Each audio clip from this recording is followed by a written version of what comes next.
Hey guys, I'm Eric Perkins. Welcome to the first episode in a very exciting series that we're going to do following the construction of a home from start to finish, every step. We're calling this home the Modern Mountain Getaway, and it's located in beautiful Bryson City, North Carolina. Let's get going.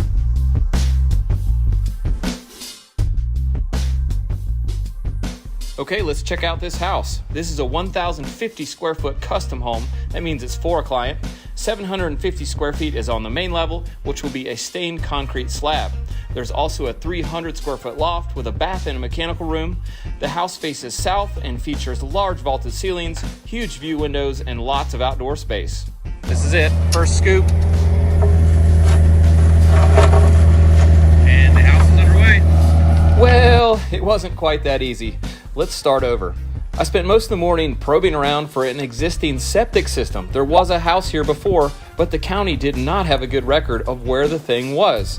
After a while, I was just lucky enough to find this, a little piece of pipe sticking out of the ground. I followed it, and it led to the old septic tank. That was a major save right there. And it was worth the effort. We actually had the house laid out across the top of the septic tank, which would have been bad news. I had my septic man, Chris Dietz, look over this tank and make sure it was in good working order, which it was, thankfully. Then we followed the outlet to a distribution box, which led to the leach field lines, which we also had to trace down to make sure they weren't under the house, which they were. Man, this house was laid out in the wrong spot to start with. Yeah.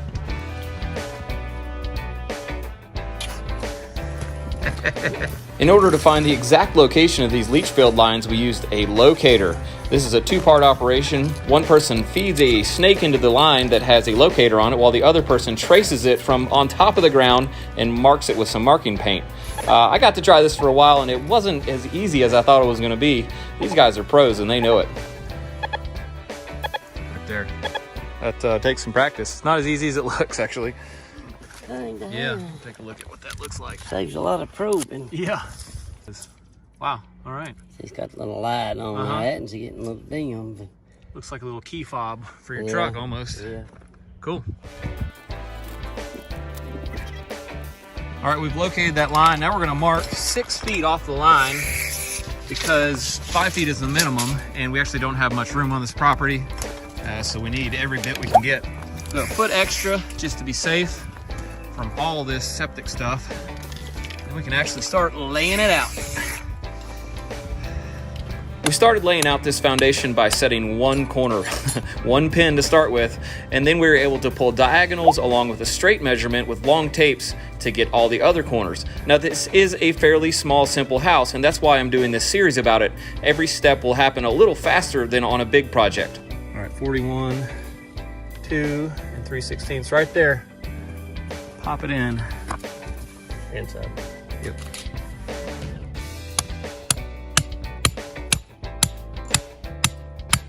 Yep. Once we had all of the corners square and pinned, we pulled some reference locations, and instead of using batter boards in this case, we just used some 2x4 stobs with a T25 deck screw in the top. This is a really flat site and not a complicated foundation, so this was a great way to save a little time.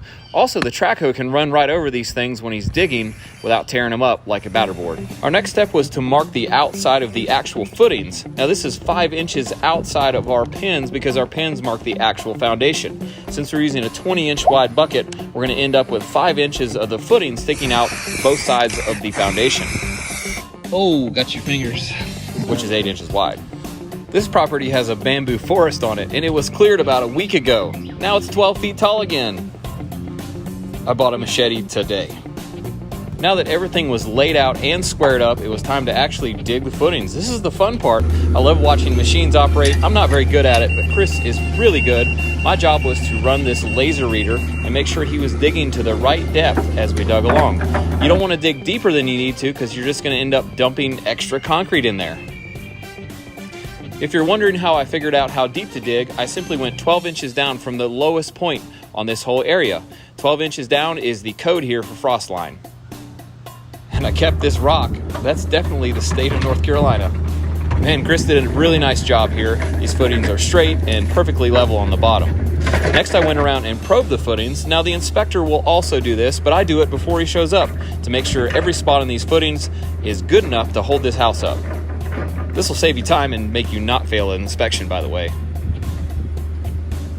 Next, I reset the laser reader on the grade pole 8 inches higher than the bottom of the footings. This will represent the top of the concrete in the footings. After spreading out some grade pegs, in this case I use 3/8 rebar, I will just go around and tap them in until they're all perfectly level with one another. And this is really important. I put them about 5 feet apart, that way it's easy to get the concrete level. If you ever tried to lay block on a foundation that didn't have grade pegs set by laser, I'm sorry.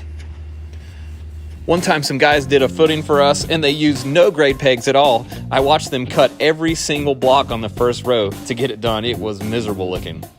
We also added 2 rows of number 5 steel to this footing, and it's not required by code around here, but of course we do it anyway. It's very cheap insurance to make sure that your foundation is really strong. They have to overlap by 2 feet anywhere they join, and you simply tie them together with this steel wire. Here's another really important step. Make sure to clip any roots or other organic matter out of your footing. You don't want this stuff hanging in and making a termite highway right into your house, or getting all in your concrete while you're trying to finish it. Here's a look from the top of the hill. Chris actually adjusted the grading so water would flow to the back of the site and then off to the left. You don't want it running off the front because it'll erode the fill. I also spent quite a bit of time on the phone making sure that Duke Energy was going to come take these power lines down. They run right across the top of where the house is. We want to go underground and get rid of these things.